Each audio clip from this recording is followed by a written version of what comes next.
स्वागत है साथियों आपका अपने यूट्यूब चैनल पर। आशा करता हूँ आप सभी लोग स्वस्थ होंगे, मस्त होंगे, खुशहाल होंगे। आज एक नई टॉपिक के साथ हम आपसे जुड़ रहे हैं, मानव शरीर की ग्रंथियाँ, वही स्रावी ग्रंथि।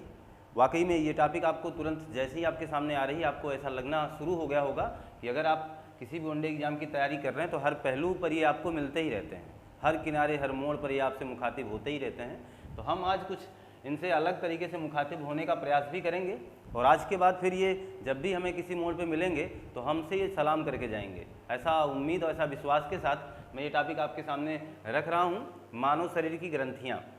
सबसे पहली बात तो आप ये जान लें कि ग्रंथि, अंग और तंत्र में अंतर क्या है। ये तो आपको पहले भी मैंने कई बार अपने वीडियोज़ में बोला ही बोला है। अंग वो होते हैं जिनसे कुछ स्रावित नहीं होते हैं, ग्रंथियाँ वो होती हैं जिनसे कुछ ना कुछ निकलता ही रहता है, चाहे वो हार्मोन्स के रूप में, चाहे वो एंजाइम्स के रूप में, चाहे वो प्रोटीन के रूप में, कुछ ना कुछ निकलेगा। ये बात आप समझ रहे हैं। और जबकि अंग और ग्रंथि में ये अंतर बहुत ही बारीक सा अंतर है और ये बहुत बड़ा अंतर है भी नहीं। अब हम बात करते हैं मानव शरीर की ग्रंथियों के बारे में। पहली बात तो आप समझ लें, ये ग्रंथियाँ 3 प्रकार की हैं। जो मानव शरीर की ग्रंथि है ये तो हमने एक टॉपिक आपके सामने उल्लिखित कर रखा है पहले से, उन्हीं प्रकारों में से एक है ये। यानी आज की जो क्लास है, जिसका बेस है, जो आधार है, ये खासकर वही स्रावी ग्रंथि पर है, लेकिन अंतःस्रावी ग्रंथि भी होती है। तो सबसे पहले तो यही जान लें कि मानव शरीर में ग्रंथियाँ कितनी हैं। तो मानव शरीर में ग्रंथियाँ कुल 3 प्रकार की हैं। पहला है बहिर्स्रावी, जो अभी आपके सामने उल्लिखित ही है, बहिर्स्रावी ग्रंथि, और एक आपको मिलेगा अंतःस्रावी ग्रंथि, अंतःस्रावी ग्रंथि, और एक आपको मिल जाएगी मिश्रित ग्रंथि, मिश्रित ग्रंथि। तो पहला तो दायित्व हम लोगों का यही है कि पहले हम ये मान के चलें कि इनके बारे में सही सही जानकारी हासिल कर लें। बहिर्स्रावी ग्रंथि क्या होगी और फिर अंतःस्रावी ग्रंथि क्या होगी, मिश्रित क्या होगी, अंतर कैसे निकालेंगे हम, है ना। तो एक पहला छोटा सा नमूना, एक छोटा सा ग्राफ आपके सामने मैं यहीं से ही रखने का प्रयास करूं और आप बहुत ही मनोवेग से, क्योंकि अब आप जुड़ चुके हैं, अब आप आसपास की तमाम चीज़ों को भूलें और पूरे तरीके से एकाग्रचित होकर के इस वीडियोज को, हमारे कथनों को तथा ये लिखे गए तमाम प्रकार के जो भी शब्दांश आपके सामने मैं उल्लिखित कर रहा हूँ, इनको बहुत फोकस करें, बहुत ही मन से देखने का प्रयास करें, नोटबुक पास रखें, इतना काम करते रहें। देखिएगा, तो वही स्रावी ग्रंथि किसे कहेंगे, यहाँ सीधी सीधी बात आप जान रखिएगा, जिनसे एंजाइम का स्राव होगा।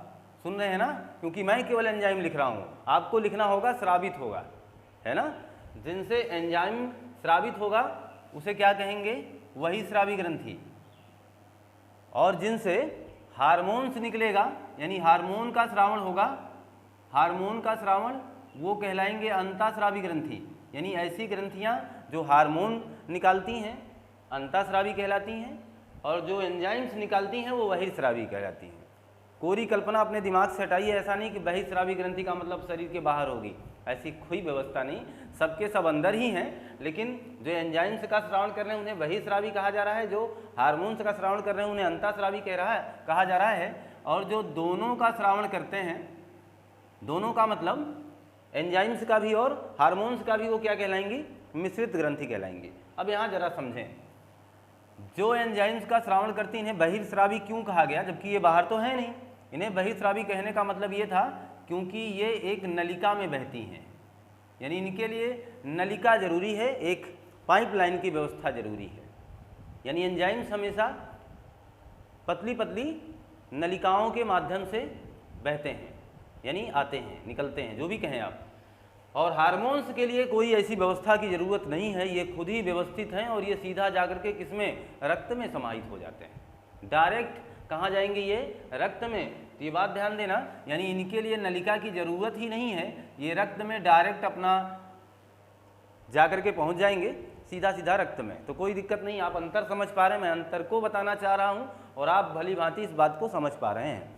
अब जरा ध्यान दें, मिश्रित ग्रंथि जो है वो तो अब आपके सामने है, क्योंकि दोनों व्यवस्था इसके पास है, क्योंकि इसके पास एंजाइम का भी श्रावण होगा और इसके पास वो भी होगा, क्या, हार्मोन्स का भी श्रावण होगा।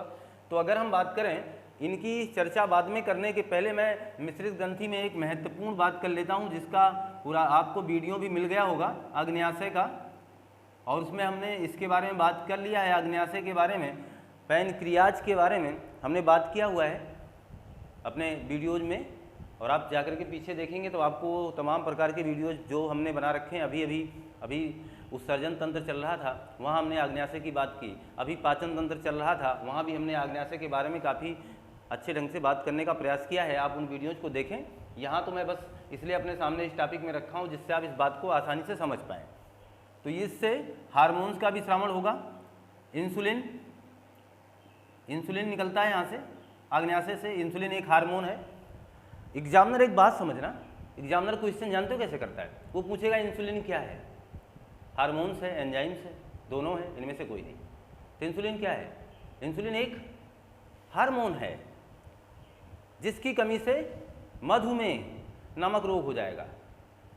हार्मोन क्या बता दिया आपको? इससे एक बात आपको पता चल गई होगी कि ये हमारे शरीर में होने वाली तमाम क्रियाओं को नियंत्रित करते हैं। कौन? हार्मोन्स। यानी कोई चीज़ बढ़ने ना पाए, कोई चीज़ घटने ना पाए और आपका वृद्धि विकास सही ढंग से हो, आप हमेशा स्वस्थ रहें, ये कामना, ये विश्वास कौन दिलाता है आपको? हार्मोन। ये इन्हीं की जिम्मेदारी है। आप किसी भी चीज़ के बारे में अच्छे ढंग से काम कर पाएँ, पिट्यूटरी ग्लैंड के बारे में आप पढ़ेंगे, जब हम आपको अंतःस्रावी ग्रंथि पढ़ाएंगे तो इनका काम ही यही है। यानी ये हमारे शरीर के अंदर की तमाम उन क्रियाकलापों को मेंटेन बनाते हैं। कोई ज़्यादा ना हो, कोई कम ना हो, कोई बिगड़े ना, कोई माहौल इधर से उधर ना हो, ये काम हार्मोन्स का है। एंजाइम्स का काम जानते हो क्या है? एंजाइम्स हमेशा किसी भी चीज़ को बढ़ा देंगे या तो घटा देंगे। यानी ये किसी भी भौतिक क्रिया की क्रियाशीलता को बढ़ाने और घटाने के लिए जिम्मेवारी इन्हीं की है। इनका काम है, आपका पाचन अगर हो रहा है तो आपके पाचन में आकर के अपनी भूमिका ये अदा करेंगे, पाचन प्रक्रिया को अच्छे ढंग से संपन्न कराने में ये अपनी मदद करेंगे। सारी बात समझ में ना? ये इनका काम नियंत्रण है, इनका काम वो काम करवाना है, बस इतना ही सा अंतर है। तो इंसुलिन एक हार्मोन है। याद रखिएगा कहाँ से स्रावित होता। अभी मैं बात बस इतना ही करूँगा इस पर, क्योंकि मैंने इस पर बात कर लिया है। आप जाकर के वीडियो पीछे देखें। इंसुलिन एक हार्मोन है। यहीं से हमने कहा था ग्लूकेगान हार्मोन स्रावित होगा। ग्लूकेगान हार्मोन, इंसुलिन की कमी से मधुमेह। ग्लूकेगान अगर कम हो जाएगा तो पक्की बात है आपका जो ग्लूकोज है आपके शरीर में वो कम हो जाएगा। यहाँ ग्लूकोज अधिक होता है, यहाँ ग्लूकोज कम हो जाता है। तो दो बीमारियाँ आपके सामने, एक तो मधुमेह में डायबिटीज़ ज़्यादा वाला पेशेंट, और डायबिटीज़ यानी वो शुगर कम वाला पेशेंट। आप सुनते होंगे ना जिनका शुगर लेवल कम है, तो दोनों ही यहाँ जिम्मेदारी निभा रहे हैं। देखिए इंसुलिन, ग्लूकेगान। एक और हमने लिखा था सोमैटोस्टेटिन। ये तीन हार्मोन महत्वपूर्ण हमने लिखे थे। कहाँ से स्रावित होते हैं अभी बस बात इतनी कर रहा हूँ। आग्नेयाशय से हार्मोन तो निकल आए। अब आपकी जिम्मेदारी ये बन जाती है कि इन्हें हमने मिश्रित बोला है तो हम ये भी जान लें कि कौन से एंजाइम्स आ रहे हैं। जी हाँ, एंजाइम्स आ रहे हैं।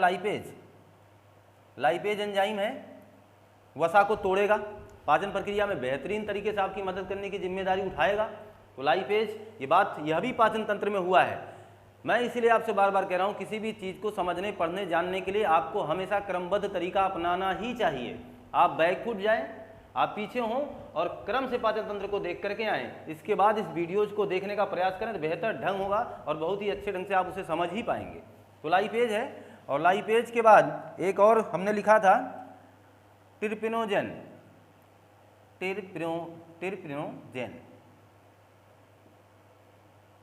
एक नाम आपने सुना होगा, ट्रिप्सिन। ये एंजाइम है, ये इसी का रूप मैंने लिख दिया है, ट्रिप्सिनोजेन। जो ट्रिप्सिन है, एग्जामिनर कभी कहे ट्रिप्सिन का श्रावण कहाँ से होता है? ट्रिप्सिन एक एंजाइम है। लाइपेज क्या है? एंजाइम है। ये दोनों ही बात कर रहा हूँ एंजाइम की। एंजाइम है ये। एग्जामिनर सीधी बात करेगा कि लाइपेज कहाँ से स्रावित होता है, ट्रिप्सिनोजेन कहाँ से स्रावित होता है, तो आप क्या बोलोगे? सर आग्नेयाशय से स्रावित होता है। कोई बात नहीं, डाउट ही नहीं, क्लियर है। लेकिन आप ये जरूर मस्तिष्क में यह धारणा ला रहे हो कि सर ये ट्रिप्सिनोजेन आपने क्यों लिखा हुआ है? मकसद है इसका, मकसद ये है, वो आपके पास जाना चाहिए। जो हमारा मकसद वो आपके पास पहुंचना ही चाहिए। पहुंचना ये है कि ट्रिप्सिनोजेन जो हमने लिख रखा है ये वाकई में जब हमारे आग्नेयाशय में बनता है तो कुछ इसी भूमिका में रहता है, लेकिन जैसे ही ये आंत में पहुंचता है वो ट्रिप्सिन हो जाता है।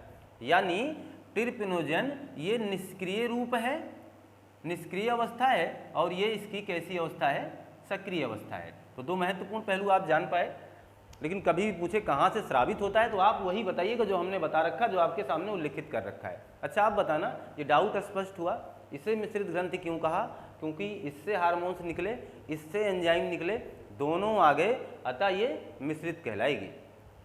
अगर कोई व्यक्ति आपसे ये कह दे कि चमत्कारी ग्रंथि किसे कहते हैं, अरे भाई अब इससे ज़्यादा चमत्कार कहाँ होगा, इसने एंजाइम निकाला है, इसने हार्मोन निकाला है, तो चमत्कार हो गया, है ना। यहाँ देखिए अंतःस्रावी ने हार्मोन निकाला, बहिःस्रावी ने एंजाइम निकाला, इसने दोनों निकाला, हो गया ना चमत्कार। तो चमत्कार हो गया, इसलिए मैंने इसे चमत्कारी ग्रंथि भी कह दिया, और आप भी कह लीजिए, कोई बात नहीं है, चमत्कारी ग्रंथि कह लिया। क्लियर है ना, ये सबसे बड़ी भूमिका दे ही रहे हमारे सामने। तो ये बात अब आपके सामने स्पष्ट हो गई, कोई डाउट यहाँ अब आपको नहीं रहा है। अब हम बात कर लेते हैं कुछ महत्वपूर्ण प्रश्न और भी यहाँ से, जहाँ बात कर रहे हैं हार्मोन्स की। तो सच में हार्मोन्स की खोज किसने की पहले, अगर ये बात आए तो क्या बताओगे? हार्मोन की खोज करने वाले व्यक्ति थे स्टार्लिंग। कौन था? स्टार्लिंग।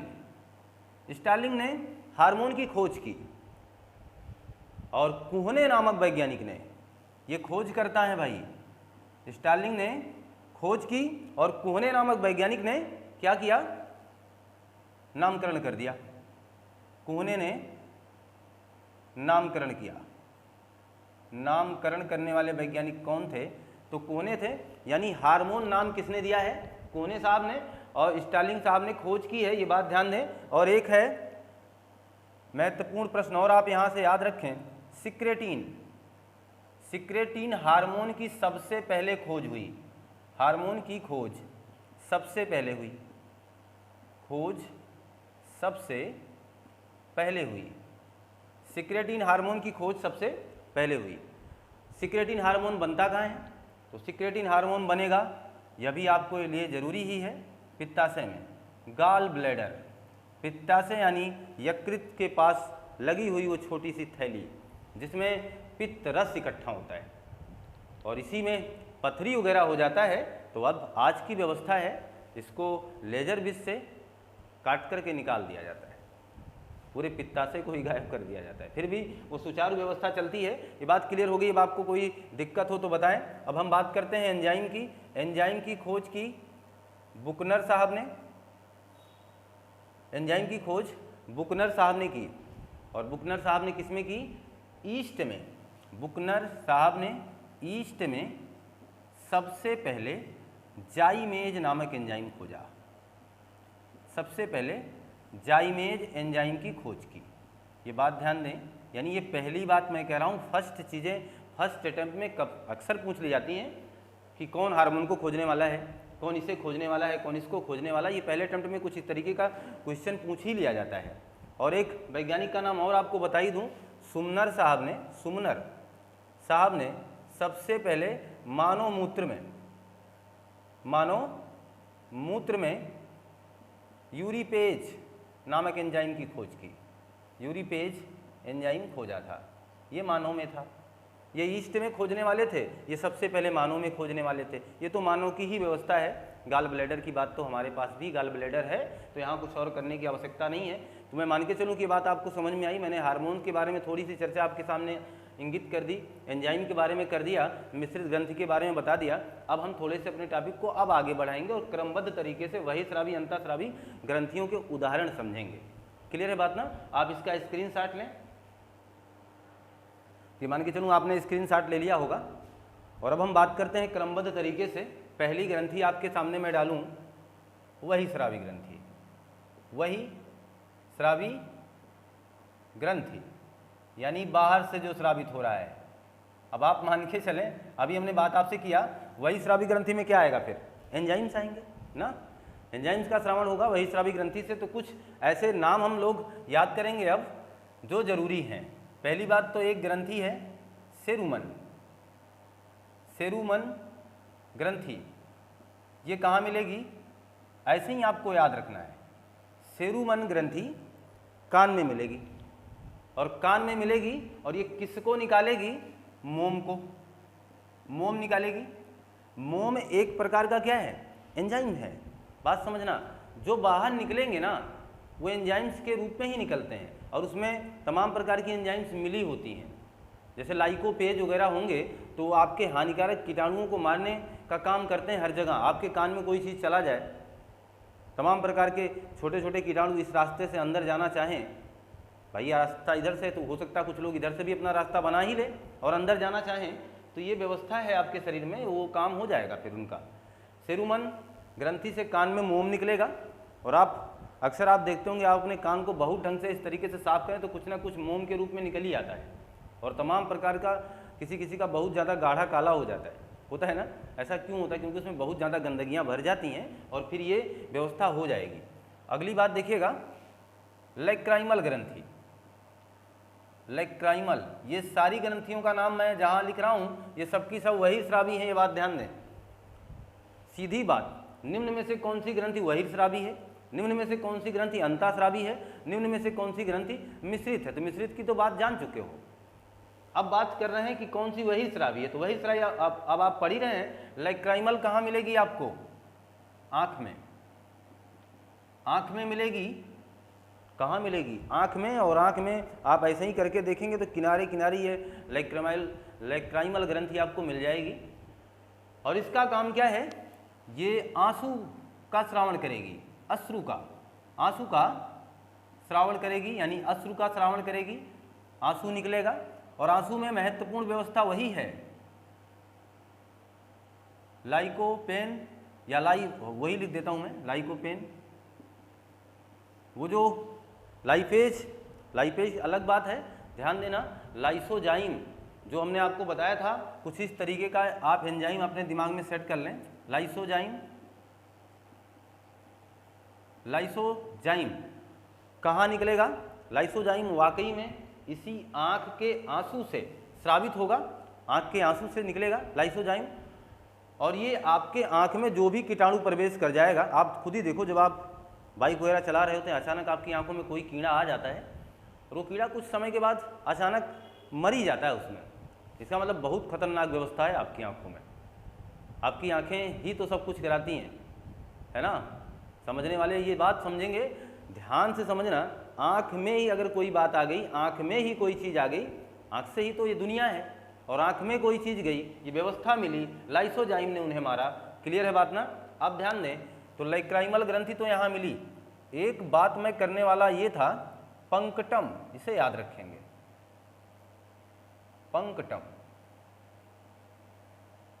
पंकटम नाम की एक संरचना है, आपको मिल जाएगी अपनी आंखों में।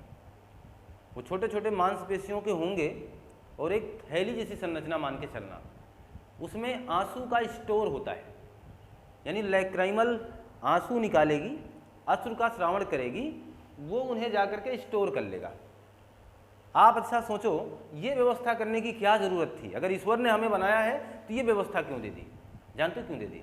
ये व्यवस्था इसलिए दे दी कि अगर लेक्राइमल ग्रंथि जो उम्र के साथ साथ सूखना शुरू कर जाता है, आप देखो जितना आप आज आंसू निकाल सकते हो, क्या वृद्ध होने के बाद भी कोई व्यक्ति उतना रो सकता है? क्या उसके आंखों से उतना आंसू निकलेगा? नहीं निकलता ना। वृद्ध व्यक्ति अक्सर बेचारे रोने का बहुत प्रयास करेंगे, लेकिन उनकी आंखों से आंसू नहीं निकल पाते हैं। इसका मतलब जानते हो क्या है? अवस्था के साथ साथ सारी ग्रंथियां अपने धीरे धीरे वर्क को कम कर देती हैं, लेकिन तब ये व्यवस्था काम आती है। पंकटम होगा तो थोड़ा बहुत भी आंसू निकलेगा ना, तो जाकर के उसमें संचित हो जाएगा। फिर आपको जब जरूरत है बहाने की तो बहा लीजिए, जब जरूरत है बहाने की तो बहाइए। लेकिन अब यहाँ समझें, मैं कहना क्या चाह रहा था, पंकटम में आंसू का स्टोर होगा, यानी अश्रु का स्टोर होगा। और यही पंकटम कहाँ मिलेगा? नाक में भी मिलेगा। नाक में भला इसका क्या काम है? आप देखिए जरा, नाक को भी तो श्लेष्म की जरूरत है, नाक को भी तो गीला रहने की आवश्यकता है। नाक भी तो एक वायुमंडल में खुला हुआ रास्ता है। वायुमंडल के जितने भी खुले रास्ते हैं आप देख लीजिए, सब जगह लाइसोजाइम मिलेगा, मिलेगा ही मिलेगा।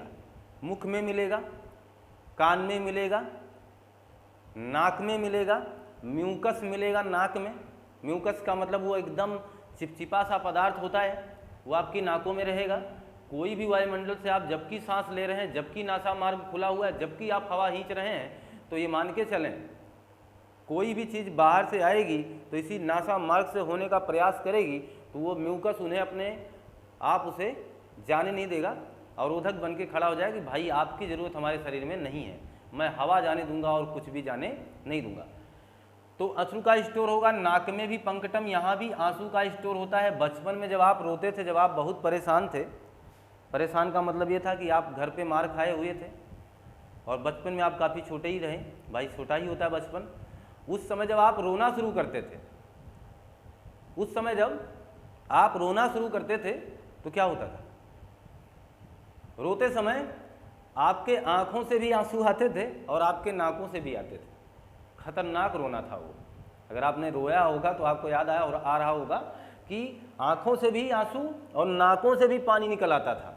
एक को हम आंसू कह लेते थे, एक को पानी कह लेते, जबकि व्यवस्था एक ही है। वो इधर से भी निकल के चला आता था। वो खतरनाक रोना जो आपने बचपन में रोया हुआ है उसकी बात हो गई। तो लैक्राइमल की बात हुई। अब हम बात कर लेते हैं मेबोमियन की। मेबोमियन की, मेबोमियन ग्रंथि कहाँ मिलेगी? तो आप इसे ध्यान रखें, ये नाक पर मिलेगी। मेबोमियन ग्रंथि ये नाक पर मिलेगी और एक व्यवस्था इसकी होगी आँख पर भी। दो जगह है मेबोमियन ग्रंथि, नाक पर और आँख पर। नाक पर भी ये श्लेष्म स्रावित करेगी और आँख में भी ये श्लेष्म ही निकालेगी। इतनी व्यवस्था दे रखा है भगवान ने, यानी ये व्यवस्था आपके शरीर में इतनी ज़्यादा है। अब देखना जरा, आँख से क्या निकलेगा मेबोमियन? तो आँख का जो कीचड़ होता है, आप इसको बार बार आप देखिए, सुबह आपकी आँखों के पास कीचड़ निकला होता है, आप उसे साफ करते हैं, है ना? वही कीचड़, वही श्लेष्म जो निकलता है वो किस ग्रंथ से निकलता है? तो मेबोमियन ग्रंथ से निकलता है। अब एक याद रखेंगे आप, सीबेशियस ग्रंथि। सीबेशियस ग्रंथि ये कहाँ मिलेगी? तो ये नाक पर मिलेगी और ये किसका श्रावण करेगी? इसी नाक से सीबम का। सीबम, सीबम का मतलब समझें, बताया भी हमने शायद किसी वीडियो में इस बात पे चर्चा हुई है।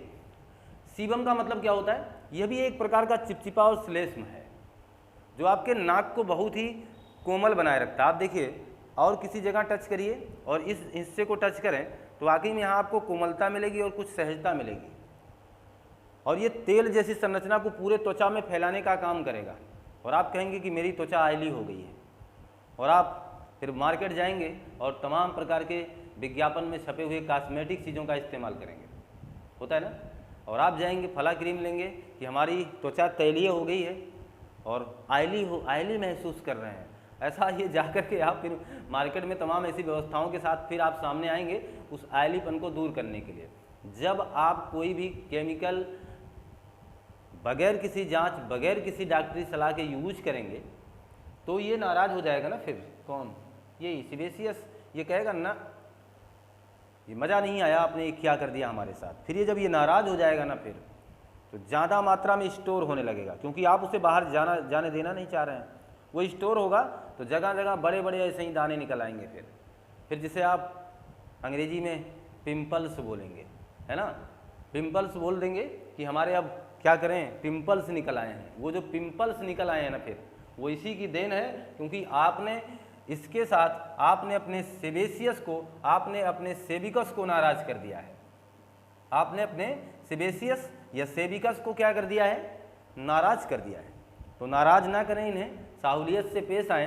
ये सारी व्यवस्था नेचर की दी हुई है, आप इसका लुत्फ उठाएं, कुछ ऐसा काम ना कर जाएं जो आपको हानिकारक या आपके लिए हानिकारक हो। महत्वपूर्ण बात अब कर लेता हूं मैं श्वेत ग्रंथि की।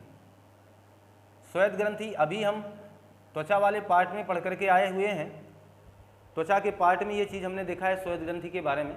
20 से 25 लाख की संख्या में हमारे पूरे शरीर में ये फैली हुई हैं। हाथ के हथेलियों पर और पैर के तलवों में सबसे ज़्यादा पाई जाती हैं और इनका काम क्या है? ये मजबूती प्रदान करती हैं और मजबूती प्रदान करने के साथ साथ इनका काम ये है कि यही वो ग्रंथि हैं जो पसीने के लिए जिम्मेदार हैं।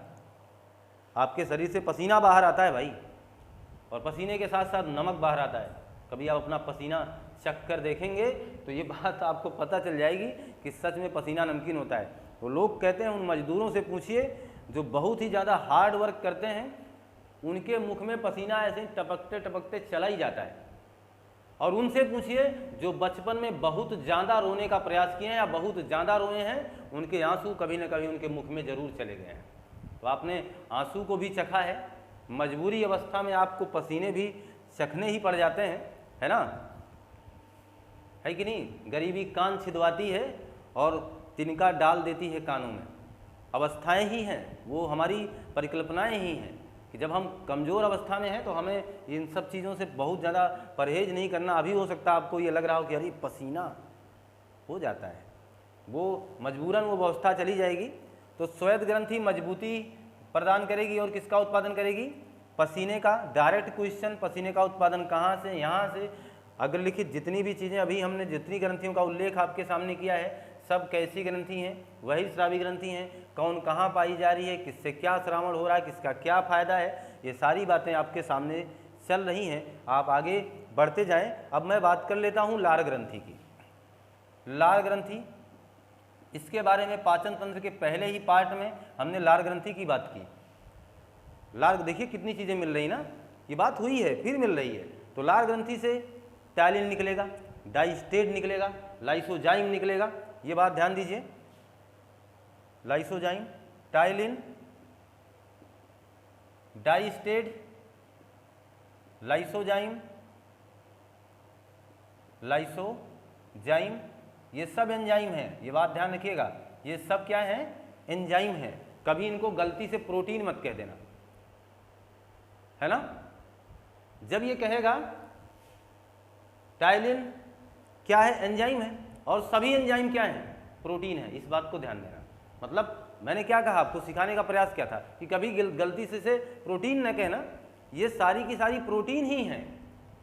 जितने भी एंजाइम्स हैं सबको प्रोटीन कह सकते हैं, यानी ये सब के सब क्या हैं? प्रोटीन हैं। बात समझ में आ रही ना। तो टायलिन एक एंजाइम है। टायलिन की मतलब अवस्था क्या है? प्रोटीन है, क्योंकि ये क्रिस्टल के रूप में बन सकते हैं। बड़ी अच्छी पहचान। देखो फिर मैं बता रहा हूँ आपको, जितनी भी चीज़ें जम जाएंगी, क्रिस्टल के रूप में आ जाएंगी, वो क्या कहलाएंगी? प्रोटीन कहलाएंगी। इस बात को ध्यान रखें। हमने लार ग्रंथि पर बात कर लिया था। टायलिन, डाइस्टेट, लाइसोजाइम, म्यूलिन। देखिए लाइसोजाइम हर जगह मिल रहा है आपको। टायलिन देखिए मिला है, डाइस्टेट मिला है, म्यूलिन। अगर आप लार ग्रंथि को बहुत अच्छे ढंग से जानना चाहते हैं तो पाचन तंत्र का पहला पार्ट देखें, वहाँ मैंने इसको विस्तृत ढंग से बताया हुआ है। बात कर लेता हूँ लाइसोजाइम की। जितने भी द्वार खुले हैं ना आपके, ये द्वार खुला है, ये द्वार खुला है, ये द्वार खुला है, लाइसोजाइम पाया जाएगा।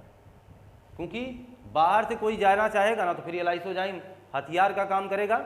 ये कीटाणु को मारने का काम करता है, इसीलिए इसे कीटाणुनाशक कहते हैं। कौन सी एंजाइम कीटाणुनाशक के नाम से जानी जाती है? तो कोई डाउट नहीं, चिल्ला चिल्ला के कहिए, लाइसोजाइम जानी जाती है। यही लाइसोजाइम कीटाणुनाशक, कीटाणुओं को मारने का काम करती है।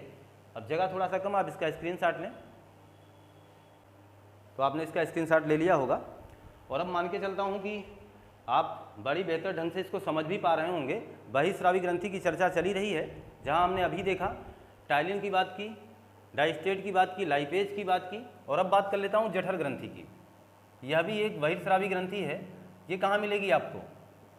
जठर ग्रंथि आमाशय में मिलेगी, यानी आपके पेट में मिलेगी। आमाशय यानी पेट में। और यहाँ से दो महत्वपूर्ण एंजाइम का श्रावण होता है। एक किसका? पेप्सिन का, और एक एंजाइम है रेनिन। पेप्सिन और रेनिन का श्रावण कहाँ से होगा? जठर ग्रंथि से। ये दोनों ही एंजाइम्स हैं, दोनों ही प्रोटीन हैं। क्लियर है बात ना। अब पेप्सिन, रेनिन, ये दोनों ही एंजाइम हैं। रेनिन को दूध की एंजाइम कहा जाएगा, दूध की एंजाइम। यानी अगर बात आए कि दूध का पाचन कौन करता है तो कह दो रेनिन करता है सर। दूध में एक विशेष प्रकार की केसीन पाई जाती है ना, प्रोटीन है केसिनोजेन। उसको पचाने का काम कौन करता है? रेनिन। इसीलिए दूध की एंजाइम कौन सी है? रेनिन। पेप्सिन अन्य कामों को, यानी प्रोटीन को पेप्टोन में तोड़ने का काम करता है, यानी ये प्रोटीन का पाचन करती है। इस बात को भी पाचन तंत्र में बताया जा चुका है। बहरहाल अभी भी सामने तो मैं बताता ही रहूँगा। प्रोटीन को पेप्टोन में तोड़ देती है कौन? ये पेप्सिन। पेप्सिन इसका मतलब प्रोटीन का पाचन करने में मददगार है। दूध की एंजाइम यानी दूध का पाचन कौन करता है? रेनिन करता है। इसीलिए हमने आपसे उस समय कहा था कि मांसाहारी लोग दूध और मांस को तत्काल ना लें, तुरंत ना लें।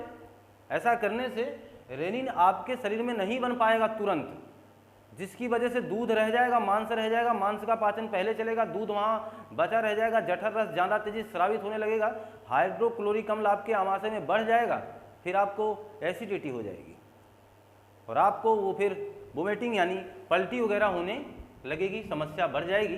तो ऐसा कोई काम ही क्यों करें हम लोग, दूध के साथ मांस का सेवन क्यों ही करें, नहीं करेंगे। जठर ग्रंथि के बाद आमाशय, आमाशय में पेप्सिन रेनिन हो गया। और अब बात कर लेते हैं महत्वपूर्ण सबसे बड़ी बहिर्स्रावी ग्रंथि की।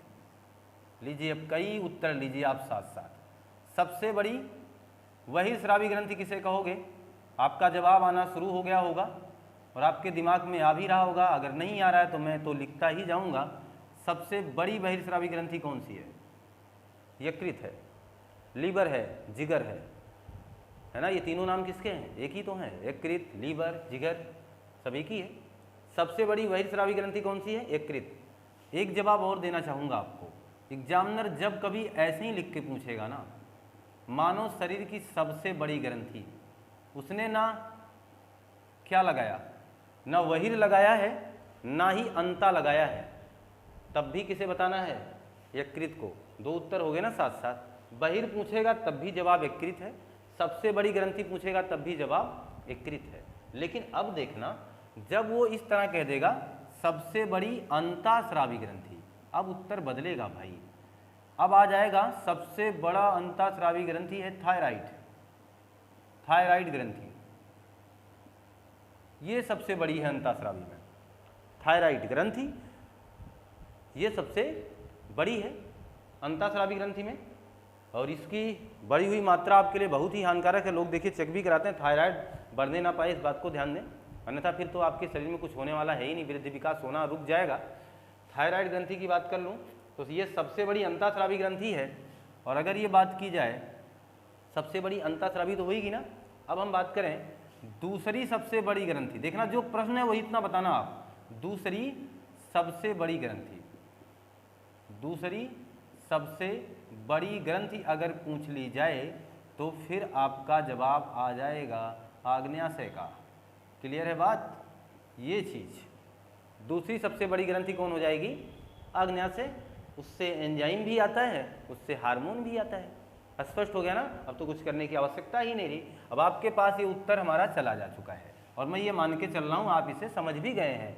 अब हम बात कर लेते हैं अपने सबसे बड़ी बहिर्स्रावी ग्रंथि का, क्योंकि हम बहिर्स्रावी ग्रंथि को ही समझ और पढ़ रहे हैं। अब हम बात करेंगे यकृत के बारे में। यकृत जिसे हम लीवर कहते हैं, यकृत जिसे हम जिगर कहते हैं, इस बात को भी ध्यान दें। यकृत जिसे लीवर, जिसे जिगर कहा जाता है, ये बात अब आपके सामने रख दिया हमने। ये लगभग 1.5 किलो का होता है यकृत आपका, जिगर आपका। कहते हैं बहुत छोटे जिगर वाले हैं आप, बहुत ही छोटे जिगर वाले हैं आप। यकृत यहाँ है, कहाँ है? यहाँ है कि यहाँ है? देखिए बड़े आराम से जान पाओगे। जो बायां हिस्सा है, इधर हार्ट आपको थोड़ा सा धड़कता हुआ मिलेगा, आपका दिल, और ठीक उसके नीचे मिल जाएगा आपका आमाशय। इसीलिए पेट और दिल में बड़ा गहरा कनेक्शन होता है, क्योंकि एक ही तरफ होते हैं। पेट भी बाईं साइड में और आपका हार्ट तो सचमुच बीच में होता है, लेकिन आपको एहसास बाएं तरफ होता है क्योंकि हार्ट थोड़ा सा बाईं तरफ ही झुका हुआ है। क्लियर है? और इस साइड में क्या होता है? जिगर होता है। जिगर इस साइड में होता है। जिसका जिगर जितना बड़ा होगा ना, सच में बड़ा वगैरह किसी का होता नहीं है, मतलब कैपेसिटी जिसकी जितना ज़्यादा होगी जिगर की, वो आदमी उतना ज़्यादा मेंटेन रहेगा, ये मान के चलो। जिगर यानी यकृत की जहाँ बात कर रहे हैं हम, ये हेपेटिक सेल, हेपेटिक सेल से बनी होती हैं। हेपेटिक सेल्स यानी हेपेटिक, उस कोशिका का नाम है हेपेटिक सेल, अलग कोशिकाएं हैं वो यकृत की, हेपेटिक सेल से बनी होती हैं। और अगर कोई काम बिगड़ गया तो इसी से हो जाएगा हेपेटाइटिस। एक दिन आप ये जरूर अब आप दिमाग में रख लो, किसी ना किसी कक्षा मैंने बोला ही था, किसी वीडियोज में था ही, आइटिस लगा हो, आइटिस, तो पक्की बात है जलन सूजन यही होगा, वो रोग ही यही होगा। अब पक्की बात देख लीजिए, हेपेटाइटिस हो गया तो आपके यकृत में विकार आएगा, यकृत में सूजन आ जाएगा। यकृत में क्या आ जाएगा? सूजन आ जाएगा। हेपेटाइटिस बहुत ही खतरनाक रोग है। जिस दिन मैं आपको मानव रोग का वीडियो दूंगा उसमें ये इसके बारे में बहुत ही विस्तृत ढंग से बताने का प्रयास करूंगा। अभी बस इतना जान लें, हेपेटाइटिस 5 प्रकार के अभी पढ़े जा रहे हैं, hepatitis A, hepatitis B, hepatitis C, hepatitis D और ई, जिसमें से हेपेटाइटिस सी सर्वाधिक खतरनाक है, लेकिन हेपेटाइटिस बी सबसे ज़्यादा मिलता है। और अगर हेपेटाइटिस हुआ है आपको तो आपका यकृत प्रभावित होगा। हेपेटाइटिस एक प्रकार का पीलिया है, इस बात को ध्यान दें। हेपेटाइटिस क्या है? एक प्रकार का पीलिया ही है। इसमें आरबीसी कम हो जाएगी। कितने उत्तर आपके सामने आ रहे हैं देखना जरा। हेपेटाइटिस हुआ, हेपेटिक सेल प्रभावित हुई, हेपेटिक्स यकृत को बनाती हैं, पीलिया जैसा रोग हुआ, यानी आपके शरीर में आरबीसी की कमी आई, यानी आपके शरीर में रक्त की कमी आई, है ना। देखो कितना सीक्वेंस जुड़ा हुआ है। आरबीसी की कमी आई, आरबीसी का कम होना, यानी इसका मतलब माना जाता है कि शरीर में किसकी कमी हो गई? रक्त की। रक्त की कमी हुई तभी तो आप पीले पाले हो गए हैं, है ना। रक्त की कमी हुई तभी तो आप पीले हो गए हैं भैया। और ये कमी क्यों आई है? क्योंकि यकृत ने काम करना सही ढंग से बंद कर दिया है, और इससे पता चल गया है, ये उत्तर सिद्ध हो गया है कि आरबीसी का निर्माण कौन करता होगा। तो आपका जवाब होगा सर यकृत करता होगा। क्लियर है कि नहीं? आरबीसी का निर्माण कौन करता होगा? यकृत ही करता होगा, आरबीसी को बनाने का काम करता होगा। क्योंकि आपके बीमार होने पर हमारी संख्या कम हो जाना इस बात का घोतक है, इस बात का परिमाणक है, इस बात का परिचारक है कि आप ही जिम्मेदार हैं हमारे जन्म के, और आप ही जिम्मेदार हैं हमारे मृत्यु के। ठीक है। और मान के चलो आरबीसी तो अस्थि मज्जा में बनती है, लेकिन जिम्मेदारी उठाता है यकृत। और एक बात और समझ लें, जब आप भ्रूणावस्था में होते हैं, यानी माँ के गर्भ में होते हैं, उस समय जब आपके पास हड्डियाँ ही नहीं होती हैं, यानी हड्डियाँ बन रही होती हैं तो बहुत ही कोमल होती हैं, ऐसी अवस्था में आरबीसी कहाँ बनती है? तो आपको पता होना चाहिए, ऐसी अवस्था में आरबीसी यानी रक्त कहाँ बनेगा? भ्रूण में बनता है। क्लियर है बात? देखो कितने उत्तर आपके सामने एक ही सटीक लाइन से मिल रहे हैं। याद करना आसान, समझे रहोगे, फिर रटना नहीं है इसे। इस बात को दावे के साथ कहता हूँ, कहाँ रटना है, केवल एक बात याद रखनी थी, हेपेटिक सेल। हेपेटाइटिस आ गया, पीलिया जैसा है, आरबीसी कम हुआ, आरबीसी का निर्माण किसने किया? यकृत ने किया, हो गया काम।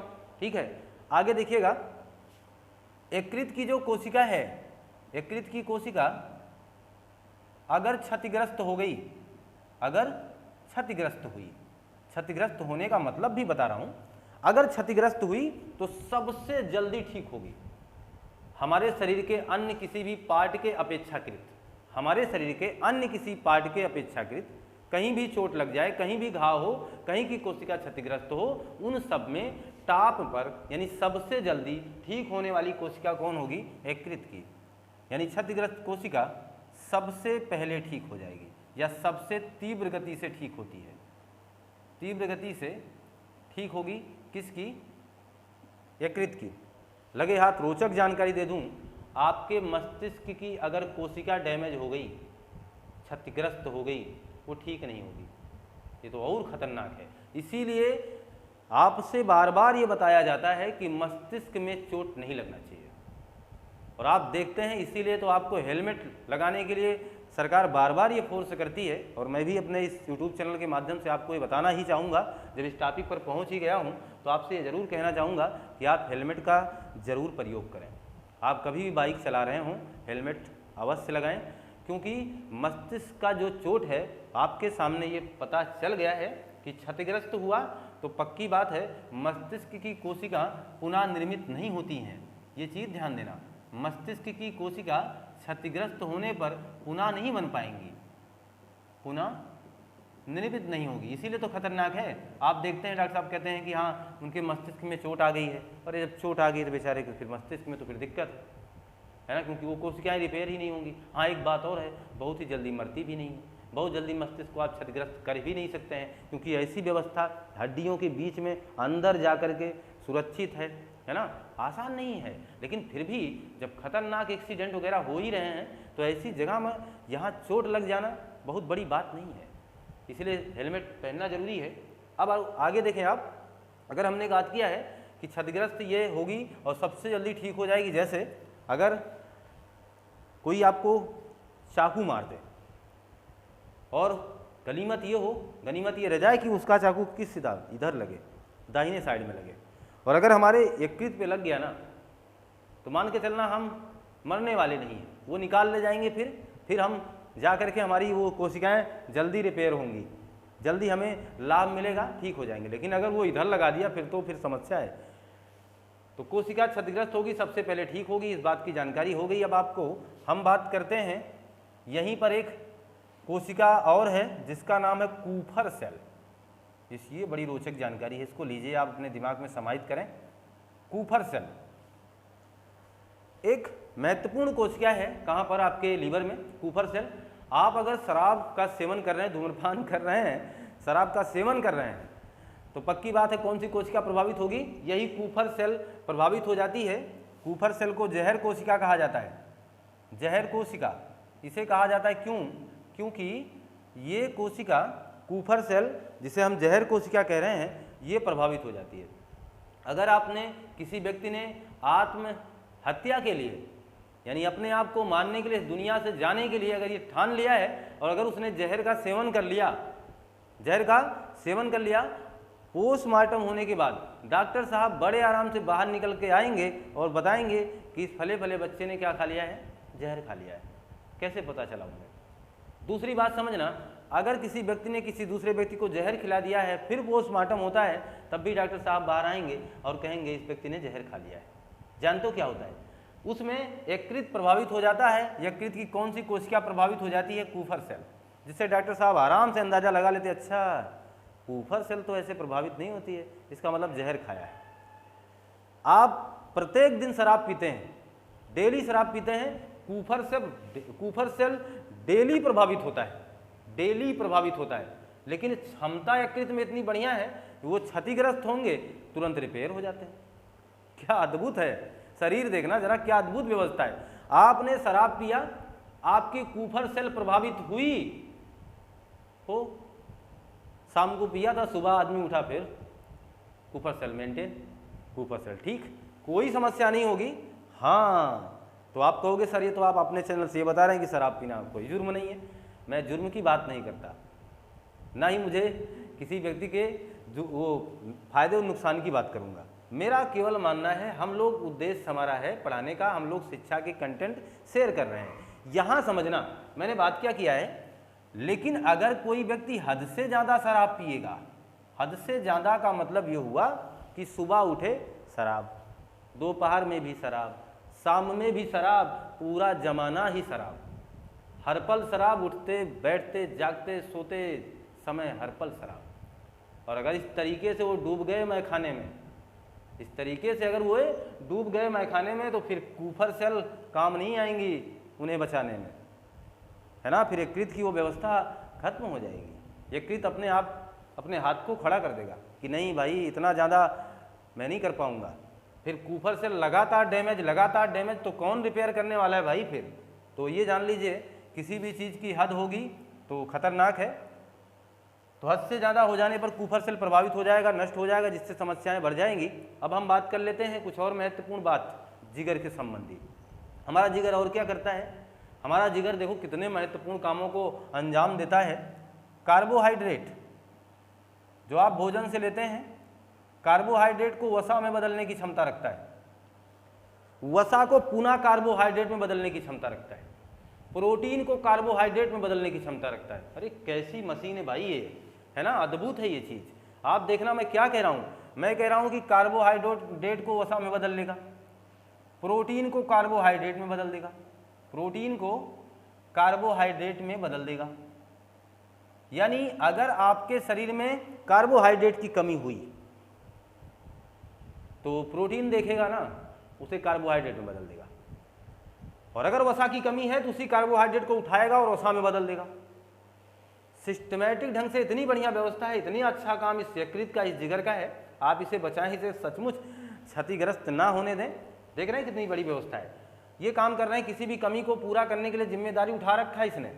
और देखना, लगातार ठूंसते जाओ। इतना खाना खाते हो आप ना, अगर इतना ही खाना खाओगे, बहुत ज़्यादा खाना खाने की जिम्मेदारी उठा लोगे, बाज़ार में जाओगे तो पिज़्ज़ा बर्गर ऐसे तमाम चीज़ों को लाइकली जो पसंद करते हैं आप, इतना ज़्यादा वसा फैटी चीज़ खाएंगे फैटी चीज़ खाएंगे, जबकि क्षमतावान बैठे हैं आपके सामने, ये मशीन, ये ऐसी व्यवस्था आपके सामने बैठी है, ये कहेगा खाते जाओ यार, मैं सारा सिस्टम झेल लूँगा, आप जितना मर्जी उतना खाओ।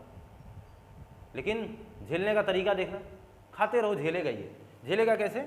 आपने बहुत ज़्यादा कार्बोहाइड्रेट लिया, आवश्यकता ही नहीं शरीर को, क्योंकि आप लगातार बाजार में जाकर के काम कर रहे हैं, सेवन कर रहे हैं, ठीक है करिए।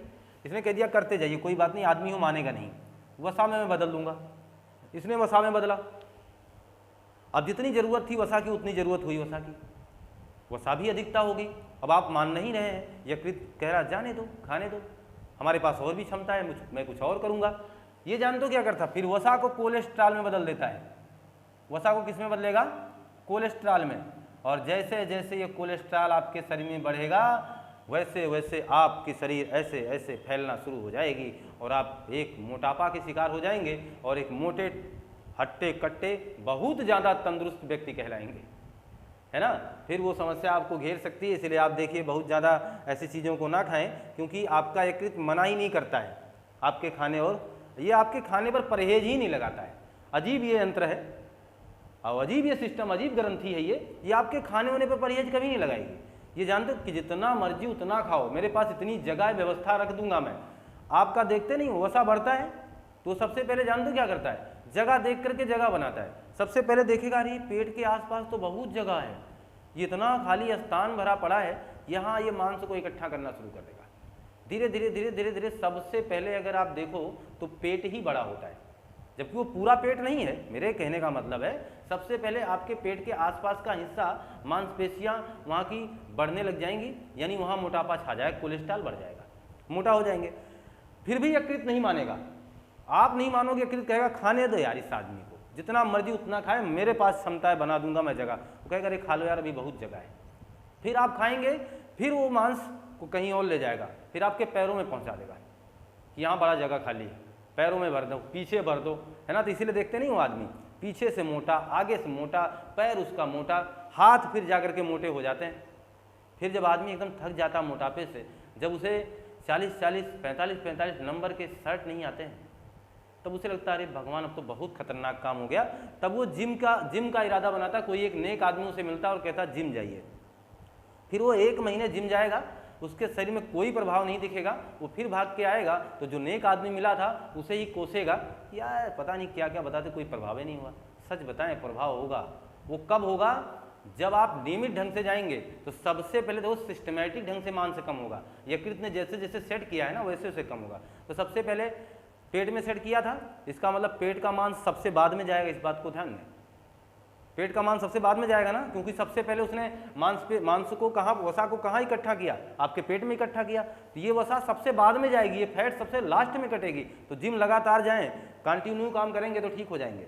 आगे देखिएगा, इसमें से कुछ महत्वपूर्ण प्रोटीन का श्रावण, यानी जिसे हम एंजाइम भी कहेंगे, फाइब्रिनोजेन, प्रोथ्राम्बिन, बात हुई है इस पर एक बार रक्त चैप्टर में। फाइब्रिनोजेन, प्रोथ्राम्बिन और हिपैरिन नामक प्रोटीन का श्रावण कहाँ से होता है? अगर पूछा जाए ये प्रोटीन कहाँ से स्रावित होती है तो आप कहिएगा सर इन प्रोटीनों का श्रावण यकृत से होता है, यकृत से होता है। फाइब्रिनोजेन काम क्या करेगा? रक्त का थक्का बनाने में मदद करेगा। शरीर में रक्त का थक्का कब? जब कहीं कट जाए तब, जब कहीं कट जाए तब।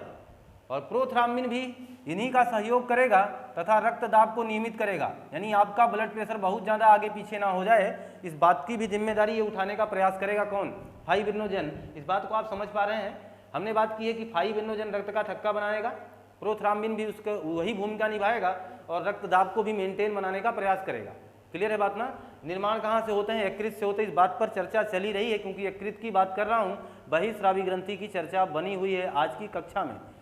हम बात कर रहे हैं रक्त का थक्का बना, रक्तदाब बना। फाइब्रिनोजेन और प्रोथ्राम्बिन को बनाने के लिए मदद और कौन करता है? मदद जानते हो कौन करता है? विटामिन के। इस बात को ध्यान देना, कभी भी एग्जामिनर पूछे कि इनके मददगार कौन है, आप कहिएगा विटामिन के इसकी हेल्प करेगा। विटामिन के इनको बनाने में मदद करेगा। अपनी कॉपी, अपनी नोटबुक पर चलाने का वो प्रयास करें। फाइब्रिनोजेन विटामिन के का निर्माणक है, उसको मदद करेगा, उसको बनाने में मदद करेगा। Fibrinogen, प्रोथ्राम्बिनोन, heparin. क्लियर है बात? कोई समस्या यहाँ तक अब आपको नहीं है। लेकिन हमने अभी कहा ये रक्त का थक्का बनाने में मदद करता है, रक्त का थक्का बनाएगा। हिपैरिन क्या करेगा फिर? ये कहेगा ना कि देखो बनाने लो, बना लो रक्त का थक्का, लेकिन जब कटे तभी बनाना, बहती हुई नस में कहीं रक्त ना तुम जमा देना, कहीं वहीं थक्का ना बना देना, नहीं तो फिर हम और ये आदमी दुनिया से चले जाएंगे, है नहीं?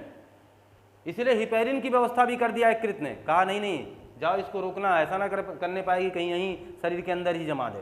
तो हिपैरिन आ जाएगा, ये रक्त के थक्का बनने को रोकेगा, रक्त के थक्का जमने को रोकेगा। यानी एक दूसरे की व्यवस्था है ये। जमाने की जरूरत है तब मैं जमने दूंगा, और जब जमाने की जरूरत नहीं तो मैं जमने की व्यवस्था ही हटा दूंगा। क्लियर है बात कि नहीं? तो मेरे हिसाब से अगर आप ये बात आप समझ पा रहे हैं तो बड़ी अच्छी बात है आपके लिए कि आप इस चीज़ों को बेहतर ढंग से समझ पाए हैं। तो हम लोग अभी तक जो चर्चा कर रहे थे बहिःस्रावी ग्रंथि की कर रहे थे, इसमें कुछ महत्वपूर्ण पहलू ऐसे हैं जो पीछे ही मिल जाएंगे आपको। अतः आप वीडियोज को क्रमबद्ध तरीके से पीछे जा करके देखने का प्रयास करें। ऐसा करने से आपको एक शेड्यूल मिलता है और आसानी से आप किसी भी तह तक, किसी भी टॉपिक के अंतिम हिस्से तक पहुंच सकते हैं। तो मैं इसी उम्मीद के साथ ये मान के चलता हूं कि आपको ये कंटेंट अच्छे ढंग से पहुंचा पाया हूं और आप इस बात को बेहतर ढंग से समझ पाए हैं। तो अब मेरी गुजारिश आपसे कि लाइक करें, शेयर करें, सब्सक्राइब कराएं, ज़्यादा से ज़्यादा कमेंट करें। जो भी कहीं कमियां हो कमेंट बॉक्स में लिख करके भेजें, उस पर सुधार किया जाएगा, आपकी बातों पर अमल किया जाएगा। इन्हीं सभी उम्मीद और विश्वास के साथ अब आज की क्लास यहीं समाप्त करता हूँ। मिलता हूँ आपसे नई कक्षा में। आपका दिन शुभ हो। आपको बहुत बहुत धन्यवाद।